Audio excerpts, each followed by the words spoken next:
الرحمن الرحيم إن الذين قالوا ربنا الله ثم استقاموا. Dan juga di garis bawahi poin ini ya, ini sering saya bahasakan, tapi ini saya ulangi mungkin karena cukup lama kita libur kemarin. Ikhwani, orang berbuat amal soleh itu ada kenikmatannya. Orang buat dosa ada kenikmatannya. Tapi dua kenikmatan ini mustahil bersatu, nggak bisa.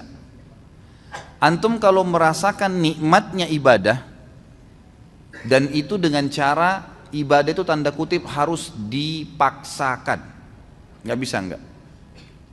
Kalau antum tidak paksakan sholat malam, mulai nanti malam bunyiin jam beker, atur sejadahnya, bubuhi minyak wangi, paksain diri bangun, mustahil. Sampai mati antum tidak akan sholat malam, karena syaitan nggak mau kita ibadah, harus dipaksakan tuh. Kalau kita tidak paksakan jalan ke rak buku kita di rumah yang kita taruh Al-Quran, paksakan jalan ke sana, ngambil Qur'annya, paksakan baca selembar sehari, tidak bakal dibaca sampai kita meninggal. Mungkin sampai anak cucu kita juga tidak sentuh Qur'an itu. Mereka cuma mengenang, oh itu Qur'an nenek dan kakek saya.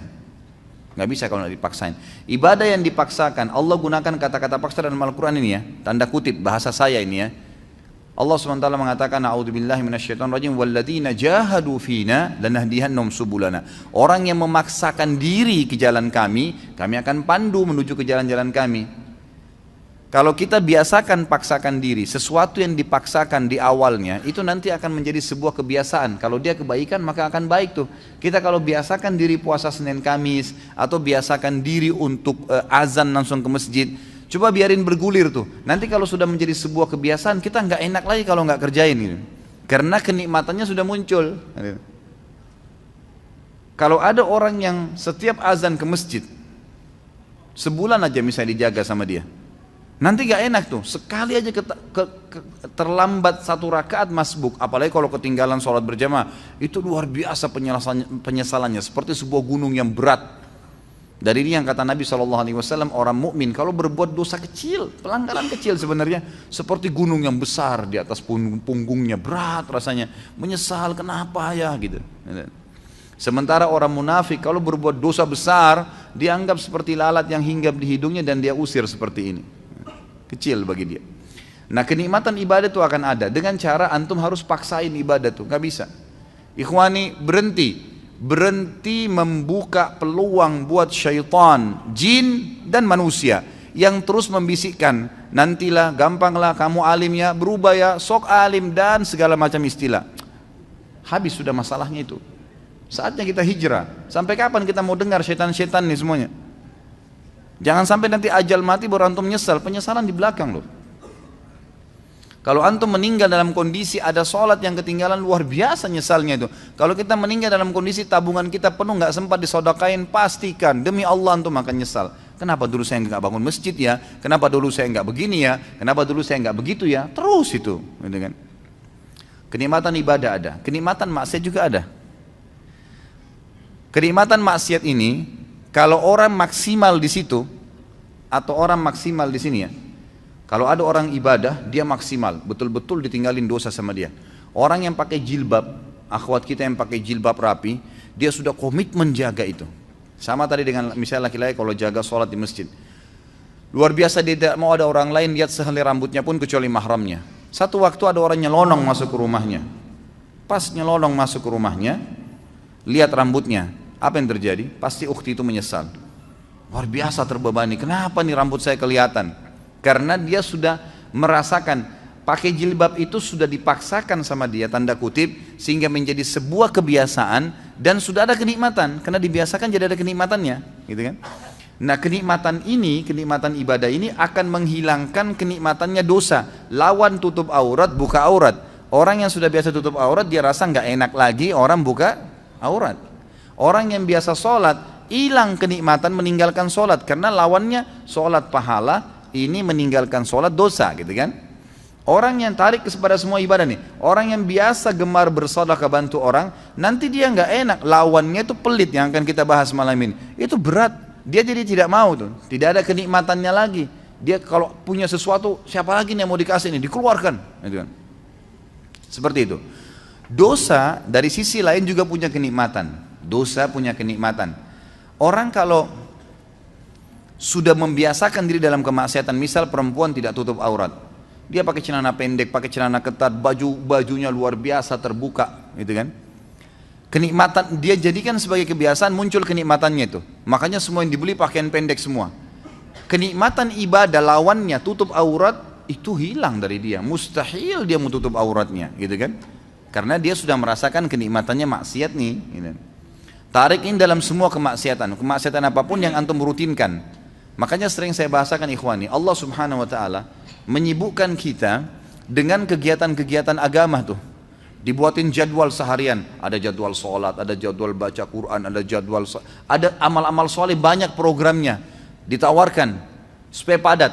Syaitan untuk membuat agar program-program ibadah ini terganggu, dibuatin program juga sama dia, program-program kemaksiatan. Kalau antum sudah dikena dengan satu dosa, misal nonton gosip jam 8 pagi, contoh, syaitan hiasin tuh supaya jadi indah dan menjadi kebiasaan antum. Setiap jam 8 nggak enak kalau nggak nonton misalnya. Jadi sebuah kenikmatan, ya kan? Maka antum tidak akan mau diganggu jam itu, kegiatan apapun, mau baca Quran, mau mengaji, mau apa, pokoknya harus saya nonton ini, gitu kan? Dibuat kenikmatan. Kalau kenikmatannya sudah muncul, maka kenikmatan ibadah tidak ada. Kalau ada orang maksimal di sini, dia nikmatin ibadahnya, dia tinggalkan benar-benar 100% dosa, itu yang luar biasa. Itu yang kita harapkan. Kalau ada orang yang maksimal juga di dosanya, tidak pernah beribadah, kalau menurut saya dengan kacamata dia ya, saya bicara dengan kacamata orang yang bermaksiat, itu bagus dia. Kenapa dia bagus? Karena dia maksimal menikmatin tuh. Kalau ada orang yang tengah-tengah, nah ini yang paling banyak nih. Mudah-mudahan di sini tidak ada. Di tengah-tengah, dia mau ibadah, tapi juga disisipin untuk maksiat. Orang yang seperti ini ikhwani, tidak merasakan maksimal nikmatnya ibadah. Biar antum mau tutup mata, mau baca ayat 1 jam, tidak khusyuk-khusyuk, karena masih ada dosanya. Kalau berimbang dua-duanya, ini nggak ada kenikmatannya, ini juga nggak ada kenikmatannya. Jadi nggak nikmat ibadah, nggak nikmat maksiat, gitu kan? Kalau ada orang misalnya mabuk, dia anggap bolehlah kumpul-kumpul sama teman, minum. Tapi dia juga jaga 5 waktu sholat. Kira-kira pada saat dia mabuk jam 2, jam 3 malam, dia pikirin sholat subuh, terganggu nggak? Lagi mabuk, sebentar mau subuh nih. Nggak nikmat tuh mabuknya. Ya nggak maksimal, karena dia masih terbebani dengan sholat subuh. Jadi kalau ada orang mabuk sekalian, dia nggak pikir sholat, itu maksimal dia. Dia nikmatin, tapi ingat ujungnya neraka, bukan saya sarankan ya. Ujungnya neraka nih. Tapi saya coba datangkan ikhwani supaya antum keluar dari poin yang ini nih. Ada orang di sini, jadi dia masih membuka diri untuk kemaksiatan sehingga ibadahnya nggak pernah bisa khusyuk karena dia masih buka pintu ini. Jadi nggak bisa. Di sini nggak nikmat, di sini nggak nikmat. Dia kalau berbuat ibadah, kemudian dia juga masih buat maksiat. Nanti dia pada saat sudah pelihara jenggot, sudah mulai hadir pengajian, sudah mulai jaga sholat, tapi masih pacaran misalnya. Dia jalan. Kalau dia jalan dengan pacarnya itu, pasti dia diikuti dengan ketakutan-ketakutan. Takut dilihat, takut nanti ada yang tahu nih teman pengajian, takut begini, nggak maksimal tuh. Coba kalau dia nggak ada beban, memang dasarnya rusak, mau telanjang di jalan, mau pergi kemana-mana sama dia nggak ada beban, nggak peduli, gitu kan? Memang ahli neraka sudah, ya sudah. Dia sudah nggak ada malunya, kata Nabi SAW, kalau kau tidak malu, buat apa yang kau inginkan? Nah ini dia rasakan maksimal di situ, tapi ujung-ujungnya konsekuensi ada, dosa dan masuk neraka gitu kan. Jadi antum tidak ada opsi. Menjadi orang yang mukmin memang sejati, nggak ada lagi peluang untuk maksiat. Udah habis ceritanya itu. Bisikan-bisikan syaitan untuk gini, untuk gitu, negosiasi supaya masih mau ngurangin kehusuan pahala, ngurangin sedekahnya. Buka dompet 50.000, 10.000, sama 5.000. Pas antum buka niat mau sedekah buat orang fakir miskin. Begitu antum buka, syaitan bisikin 5.000 aja. Dia ambil 5.000 kasih. Enggak, a'udzubillahi minasyaitonirrajim. Makin besar jaring yang kita lempar, makin besar ikan yang didapat. Bagaimana caranya orang mau dapat ikan paus pakai cantolan yang kecil, jebol lah. Gitu. Untuk nangkap ikan teri dipakai untuk panggil ikan paus, nggak bisa. Pakai kapal tanker, tuh dapat ikan paus tuh besar. Gitu kan. Ngasih 1.000 rupiah minta sama Allah kesehatan, kekuatan, keturunan, selamat dari neraka, masuk surga, jodoh yang baik. Wah, luar biasa. Gimana caranya? Padahal kalau dia belikan atasannya hadiah, dibungkus kemasan bagus, macam-macam. Kita kalau kasih fakir miskin, ikhwani, itu kita bukan kasih dia sebenarnya, kita seperti memberikan hadiah kepada Allah itu.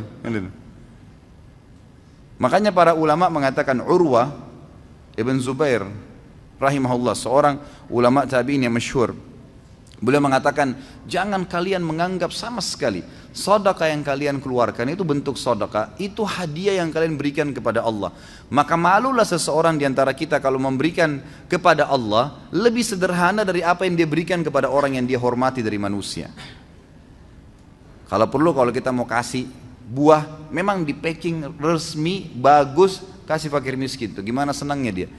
Dia sih cuma dapat duniawianya, tapi Allah memberikan kita balasan sesuai dengan kadar keikhlasan kita. Gitu kan? Jadi di sini maksimal ke sini, dan ini sudah tolak. Saatnya hijrah, nggak bisa sampai kapan nih? Gitu. Kalau setengah-setengah percuma gitu. Tidak akan merasakan kenikmatan semuanya.